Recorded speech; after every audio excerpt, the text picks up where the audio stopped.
السلام عليكم ورحمة الله وبركاته. aad baan idin salaamayaa dhammaantiin. waa cashirkii lixaad haddaanu ahayn kii toddobaad.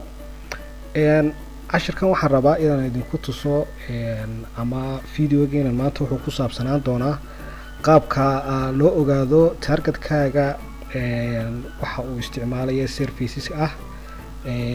sidoo kale waxaynu baran doonaa maanta ama caawa waqti kasta ay ku tahayba qaabka loo ogaado targetkaagu OS-ka uu isticmaalayo, operating system-ka uu isticmaalayo, ma Linux-ba, ma Windows-ba, mise waxa weeye wax kale.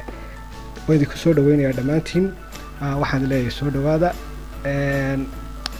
waxaan soo furanayaa terminalkayga markaan soo furto waxa ugu horeeya aan samayn jiray baa waxa uu ahaa root ayaan noqon jiray.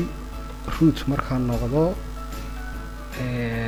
waxaan soo bilaabayay dhammaan waxaan bilaabayay intaa wixii ka dambeysa qaabka loo ogaado serviceska uu isticmaalayo targetkaagu. hore waxaynu usoo baranay qaabka loo ogaado targetkaagu horta ma daaran yahay mise waa dansan yahay. sidoo kale waxaynu soo baranay qaabka lagu ogaado boortiyada noocyada kala duwan ee loo ogaado. si fiican baynu ka soo hadalnay videogii ka horreeyay. maanta waxaynu joognaa markaa serviceskan uu isticmaalayo iyo versionskooga inaynu ogaano. haddaba maxaa lagu ogaanaya? waxaa lagu ogaanaya waxa weeye inaynu nidhaahno nmap iyo s capital v iyo capital v deetana targetkaaga IP addresskiisa ayaad gelini ama domain nameka ayaad gelini. targetkaygu waxa uu ahaa 4.19 deetan waxaan leeyahay inter ayaan leeyahay. inter markaan idhaahdo resultiga ayuu soo saarayaa. okay resultiga ayuu soo saarayaa. okay saad halkaa ka arkayso boortiyadiina waa iskangareeyey oo hore baynu u sheegno haddii aad boortiga sheegtana nmapku maxay ahayd in boortiga aad sheegtay unbuu iskangareeyaa.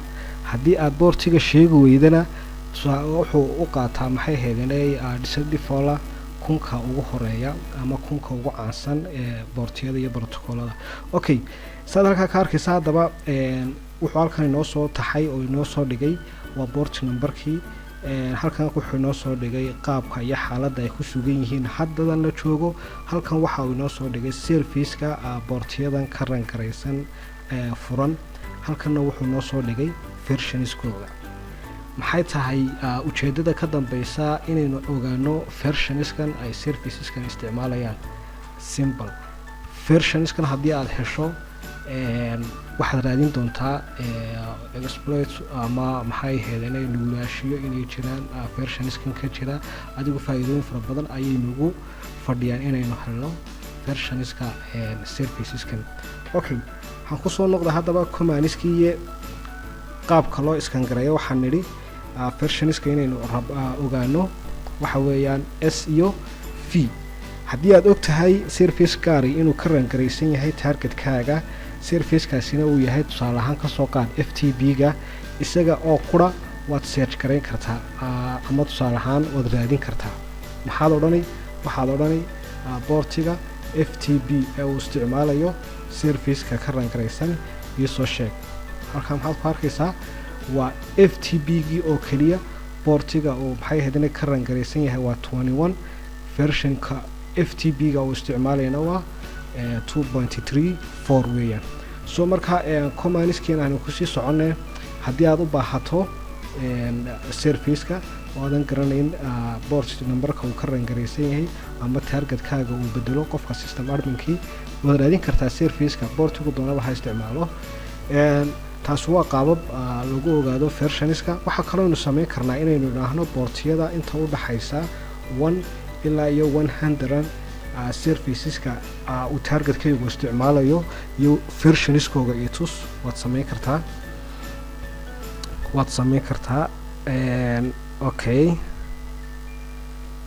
okay yes saan horey ugu arkayno ma jiro 1 iyo 2 iyo 3 waxa ugu soo dhow 21 waxaana ugu dambeeya 80 waxaad arkaysaa servicekii, halkanna waxaad ku arkaysaa waa versionskoogii weeyaan. so haddii aad u baahato qaabka inaad wax ugu search garaysana waad ugu search garayn waanaad ugu iskan garayn kartaa.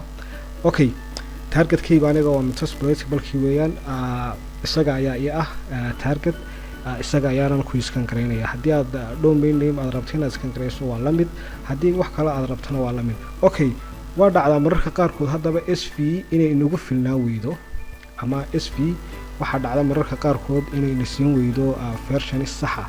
markaasoo kale maxaa la sameynaya? waxaa la sameynayaa waxaynu kusoo darsanaynaa markaasoo kale aan dina wadaago noodkii waa kan yes. markaasoo kale waxaynu sameynaynaa versionska markaynu joogno intensityga ayaynu ku daraynaa intaynu versionka flagga aynu soo xusno. waxaynu leenahay okay version intensity.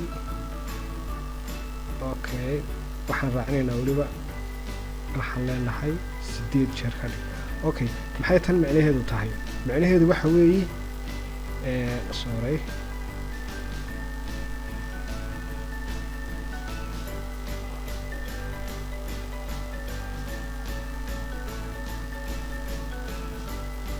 okay, macnaheedu maxay tahay inaynu isticmaalno version intensity-ga oon soo xusno. waxaan filayaa inay encliyata ka dhiman tahay. okay, maxay tahay inaynu soo sheegno intensity-ga? mararka qaarkood waxaa dhacda inuuna siin waayo s v keliya haddaynu isticmaalno versionska saxda ah ee targetkaaga ka rangaraysan, inuuna siin waayo ayaa macquula. imika labada iskan een isticmaalay kaa iyo kii ka horeeyey, hadda barxaan isbarbar dhigno. qaabkeen isku barbar dhignaa? waxaan rabaa inaan ku save garaysto warqad, waxaan u bixinayaa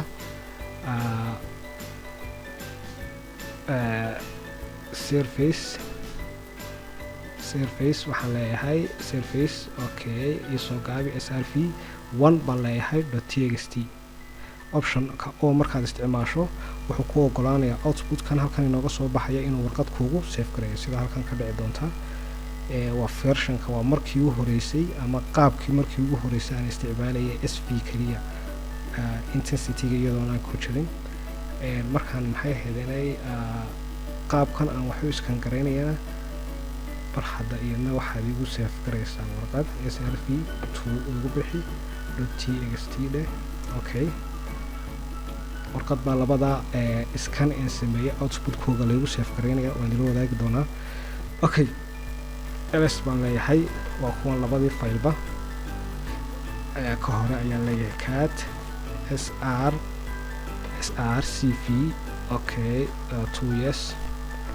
ka kalena waxaan leeyahay cat s iyo r iyo v yes.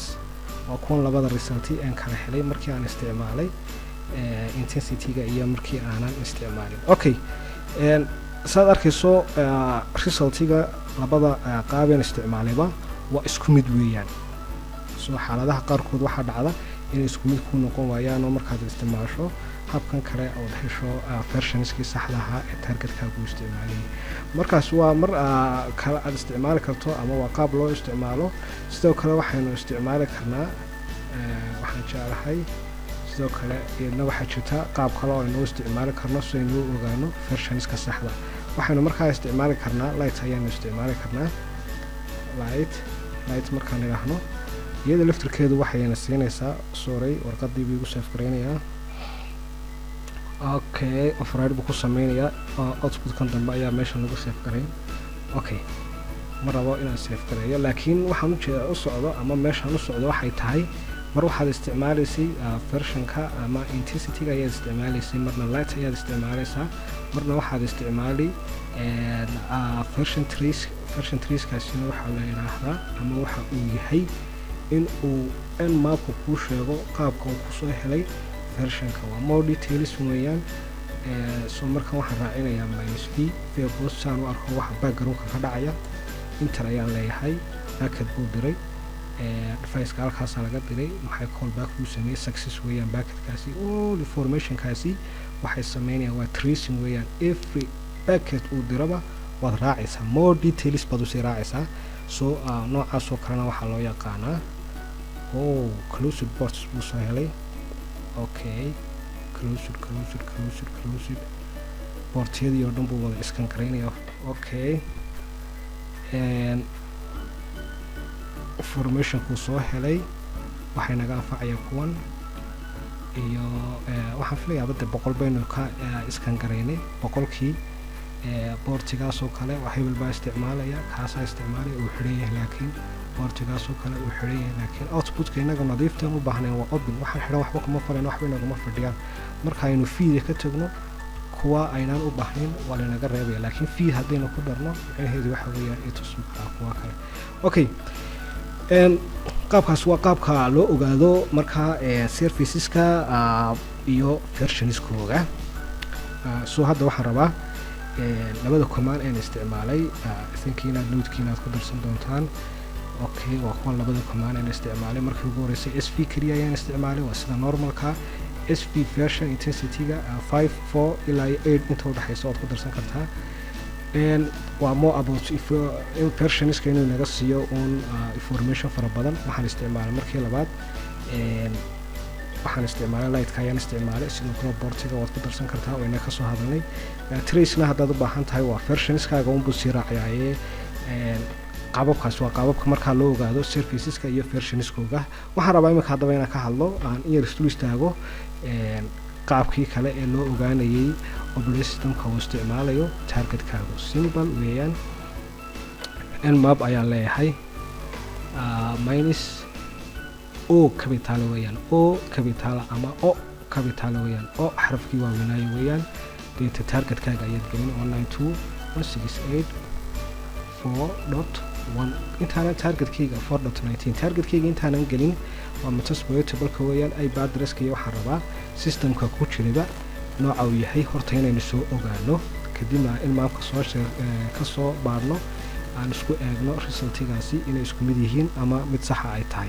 okay ip addresska aan isticmaalayo ee uu leeyahay metasploitable-kaygu waxa weeyaan if config haddaan idhaahdo 4.19 weeyaan. sadarkaa ka arkaysaan 4.19 weeyaan ip addressku. sidoo kale waxaan rabaa inaan ogaado nooca linux aan isticmaalayo. sadarkaa ka arkayso wuxuu ku tusayaa in waxa kuugu jira OS-kaagu yahay Linux. metasploitable-ku waa iska magac weeyaan, laakiin guud ahaan waxaan isticmaalaya waxa weeyaan waa Linux weeyaan. okay haddaba inaan halkan ka soo ogaado ayaan rabaa in maapka anigoo isticmaalaya nooca operating system ee ku jira targetkayga. okay simple waxa weeyaan minus o capital weeyaan. boortiyadii ayuu kuu soo taxay.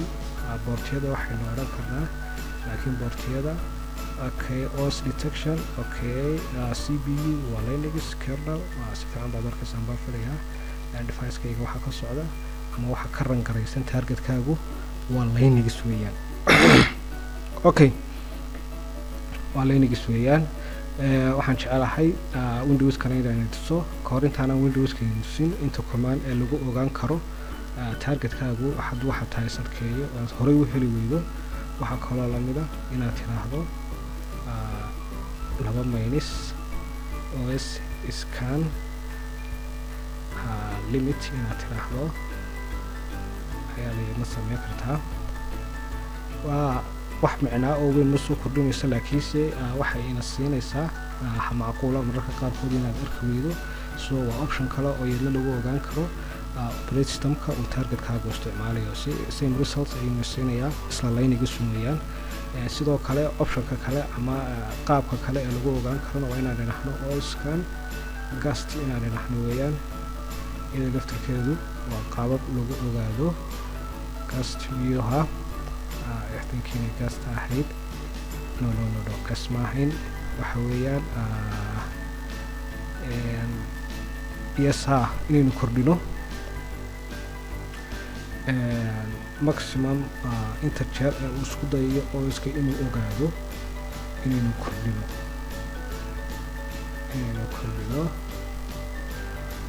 kordhino weeyi. so waxaan odhanaynaa okay waxaan leenahay os tries one baan leenahay. micnaheedu maxay tahay? micnaheedu waxa weeye sida defaultka ah nmapku hal mar ayuu isku dayaa inuu baadho xogta operating systemka nooca uu yahay. haddii aynu trieska aynu ka dhigno markaa 1 2 3 4 5 inta aad ka dhigto ayuu isku dayayaa inuu ogaado maxay ahayd nmapku. okay, marka qaabkaasina waa qaab kale oo lagu ogaado weeyaan oska. sidoo kale waxaan filayaa qaabkaasi waa qaab lagu ogaado weeyaan oska ama commands-ka available-ka ah ee lagu ogaan karo. waxaa jira script baa jira, scriptiga ma raba inaan ka hadlo. scriptiga markaan meesheeda aan u gaarno ama topiga markaan gaarno ayaan ka hadli doonaa. laakiin qaababkaas waa qaababka loo baadho oska ama markaad rabto inaad ogaato. hadda waxaan rabaa windows inaan soo furo, windowska aan eego wax yar kadib.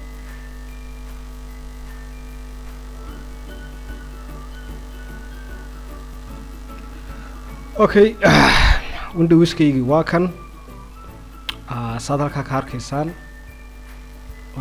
waxaan isticmaalayaa waa windows weeyaan, waad ujeedaan baan filayaa. waxaan rabaa imika inaan idhaahdo anagoo imika waan aragnaaye nmabow computerkan kale waxaad noo sheegtaa nooca operating system ah ee ku jira. okay, kahor intaanan laakiinse aanan u tegin waxaan rabaa ip addresskiisa inaan dila wadaago saanad ii dhaafin. ip addresskiisa siin ku ogaan karna ip config sadalka ka arkayso waxa weeyaan 4.18 weeyaan. kaas ayaan rabaa iminka oska ku jira inaan ogaado. okay, so waxaan leeyahay nmap minus capital O 192.168 4.18 baan leeyahay. 4.18 O capital weeyaan, oo small maaha, waa capital weeyaan. inter ayaan leeyahay. inter markaan idhaahdo waxuu isku dayayaa iminka inuu information ka soo baadho ama uu information usoo ogaado targetka aan geliyey. okay, waqti yar ba iska qaadanaysaa ma filayaa.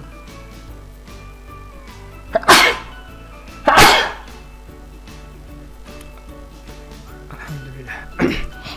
saad halkaa ka arkayso maxaad arkaysaa windows, maxaad arkaysaa oska ku jira waa maxay? waa windows weeyaan. okay, waxaad ku tijaabin kartaa dhammaan intii aan horey usoo aragnay ee oska lagu ogaanayo commands-kii oo dhan. hadday ahayd commands-kan halkan ku qoran, haddii ay tahay maximum os trieska, haddii ay tahay oscan limitka, haddii ay tahay oscan limitkaas iyo haddii ay tahay oda keliyataba, dhammaan intaaba waad ku eegi kartaa. same result ayuu ku siinayaa. waxaan intaa ku dari lahaa marka oska aad ogaanayso targetkaaga ama operating systemka ku jira targetkaaga markaad ogaanayso, waxaa jira sometimes aad kuba heli weydo inta halkan ku qoran. so markaasi script ayaa la isticmaalaa ama aggressive mode wax la yidhaahda ayaa la isticmaalaa. aggressive modeka markaas aynu isticmaalno waxaynu ku darsanaynaa capital A ayaynu ku darsanaynaa. hadda informationka imika uu na siinayo ama oga informationka ayna siisay iyo capital A markaan isticmaalo informationka ayna siin doonto si fiican hadda aan la socono. okay, waqti yar iska qaadatay informationkan aynu soo akhrinaynaa. halkan wuxuu inoo sheegay hostiga ip addresska aynu gelinay inuu ab yahay. so host discoveryga cashirkii koowaad marka aynu joognay laynkan koowaad wuxuu inaga anfacayay inaynu garanno targetka aynu iskan garaynay inuu ab yahay iyo inuu down yahay. halkan waxaynu ka ogaan jirnay hadduu ilaahay ku idmaayo bortiska uu isticmaalayo targetkaaga. windowska saad arkayso bortiskiisu sidii linuxka maaha, because of ka linuxka waxaa loogu talagalay in lagu sameeyo tijaabooyinka dhinacaaga xirfadda la xidhiidha xagga hackinka. laakiin kani waa kuwa caadi, qof caadi inuu isticmaalo loogu talagalay. so saasunu lahayn waa bortis fara badan oo furan, laakiin ay jiraan qayb furan. okay, so markaa qaybtan waxayna siinaysaa bortigu isticmaalayo. okay, waxaan filayaa inuu waqti ay qaadanayso. okay,